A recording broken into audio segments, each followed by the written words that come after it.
সকাল বন্ধুরা, তোমরা সকলে কেমন আছো? আশা করছি সকলে ভালো আছো, সুস্থ আছো। আমিও ভালো আছি। আর লাকি বাবু এখানে এই যে বসে আছে, আর শুভ পড়তে যাবে, এই যে মুখ ধুচ্ছে। আর এই গাছের একটু হালচাল দেখে আসি, গাছের অবস্থাটা কেমন।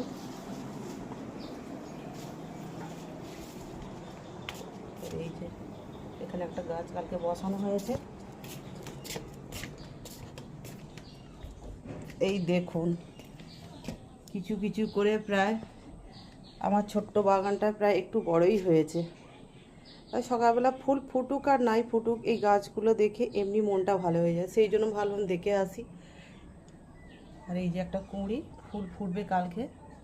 আর এই দেখুন এখানে যে দুটো অপরাজিতা ফুল ফুটেছে, আর ওখানে একটা এই যে অরেঞ্জ কালারের জবা ফুটবে, আর এখানে নয়নতারা ফুটেছে 6টা, আর এখানে দেখুন একটা গোলাপ।